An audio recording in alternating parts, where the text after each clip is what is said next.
Hello guys, this is Street Service TV and welcome back to my channel. But before I start the devotional guys, I'd like to shout out the following person or channel na napunta rito at nag-join sa devotional. Shout out ng God bless si Johnny Abiden, Rogen Tabuyan, Chelsea Gumbao, Sia Casino, Megan Ortea, Divine Villarin, Grace Magsayo, Clarice Hilado, Jules Magadia, Gian Prantilla, Gisela Zamora, Danalia, Jicomic Palma, Adrian Albaran, Cynthia Carbajales, Angel Rabidas, Erica Balansag, and to my friends na matagal ng mga nagsusubaybay sa devotional. Shout out kay Heart Ponsalan, Connie Blagians TV, Heavens of TV of Korea, SSC TV of Korea, Michael Abrita, Juan Anthony Van Moria, French Shandog, Ben Lawrence Strong, Korean, Cedric Bersaga, Goldilast, and Foreman's Work. Shoutout na rin sa mga hindi nakisabay na manood sa devotional, but still napunta pa rin dito para manood at makinig sa devotional. God bless us all, guys.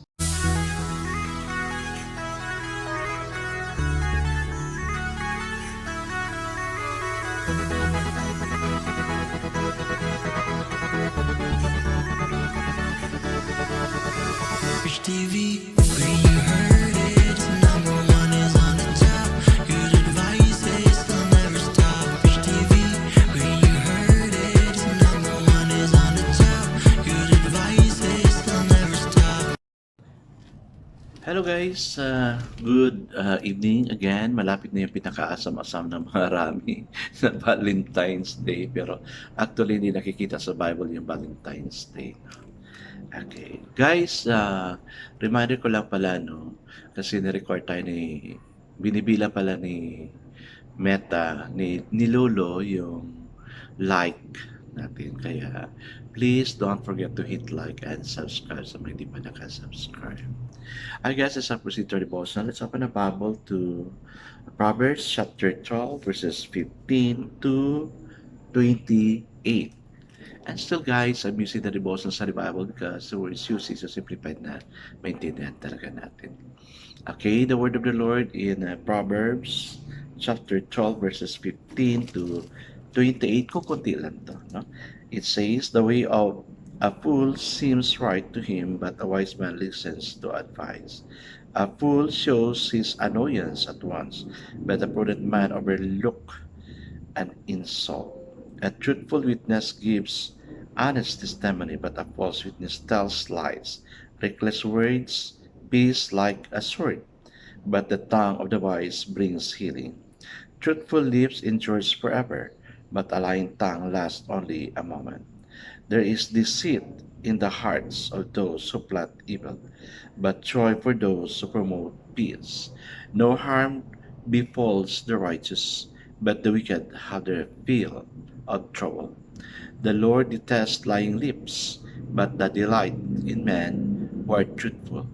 A prudent man keeps his knowledge to himself, but the heart of fools blurt around out fully. Diligent hands will rule, but laziness ends in slavery. An anxious heart weighs a man down, but a kind word cheers him up. A righteous man is cautious in friendship, but the way of the wicked leads them astray. The lazy man does not roast his game, but the diligent man prizes his position. In the way of righteousness there is life, along the path is immortality. Amen and amen. Ay guys, let's now pray. Father, sa binasa namin na text, oh God, there is always an advantage if a man live life righteously, if a man follows your will, than to a man who does not follow your will. It always lead to something bad, or God, for them. Lord, even as we have this devotional, oh God, many are following this devotional for quite a long time, oh Lord God, and I pray that all of us will really grow unto you. This is the most important, oh God. Because when we grow with you, when we grow unto you, everything we desire will just be filled in, so our works will not be wasted. Lord, lead us, guide us, manifest in us, that we may truly grow unto you. Bless all those who are here, O God. Many are invited in this devotional, but only few came. And there are those whom you convicted to come and join this devotional. May we all learn, O Lord God, from that such situation. And what we hear this evening, God bless us all, O God, in Jesus' name we pray. Amen and amen. So the focus verse for this evening, guys, is found in Proverbs chapter 12, verse 25, and it says, "Anxiety in a man's heart weighs it down, but a good word makes it glad." Amen. Totoo naman, guys, no? Kasi the time na nagiging praning ka, anxious ka, balisa ka lagi, parang wala ka talagang it makes you down, no? It pulls you down kasi hindi bagis lang 'yan. Kaya let's always go to God na para matulungan tayo ni Lord. Hindi naman mahirap tawagin si Lord. He is just a prayer away. O, di ba? Hindi pa tayo nakapag-start may na ako, may yung ini-expound ko na yung word. So the title of our devotion for this evening, guys, is Love Lifts the Burden. O, di ba? Kasi malapit na yung Valentine's. Kaya, yan. Umpisa tayo sa love. I asked a friend how he was. His response was intriguing.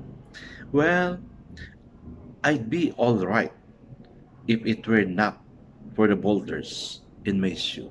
Oh, kasi, di ba, napansin mo, pag may sapatos sa loob ng, ng, pag may bato pala sa loob ng sapatos mo pag naglalakad ka, di ba, uncomfortable ka. Oh, mas lalo na sa kanya, boulders of stone talaga. Sa atin, mga bato-bato lang na maliliit. Okay.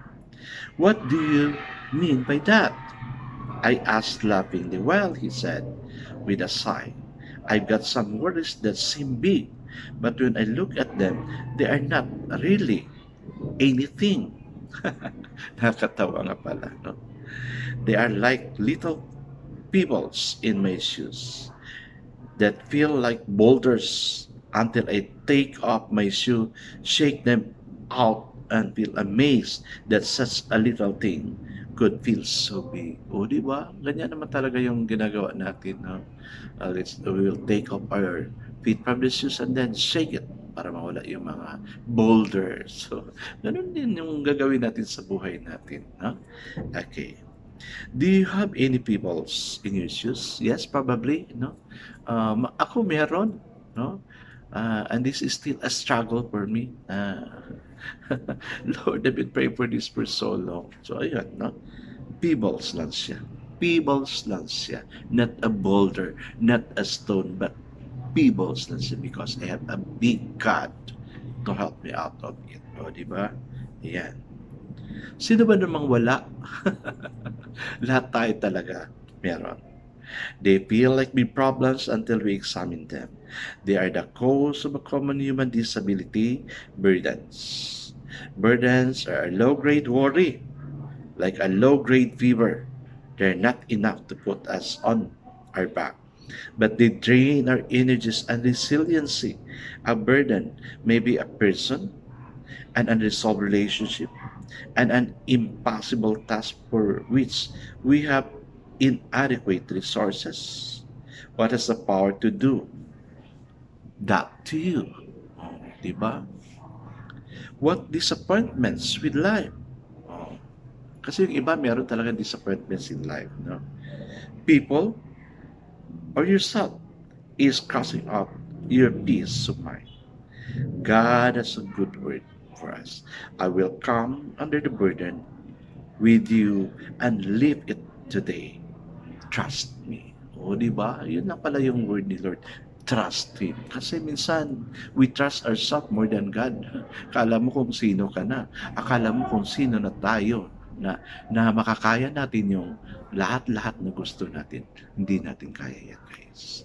With God, nothing is impossible. May hinihingi tayo? Well, let's give it to God and trust God. Because with God, again, nothing is impossible. Because God wants love lifts the burden. Okay, guys, let's trust on the Lord. Amen. Okay, guys, let's now pray. Father God, the boulders are only pebbles.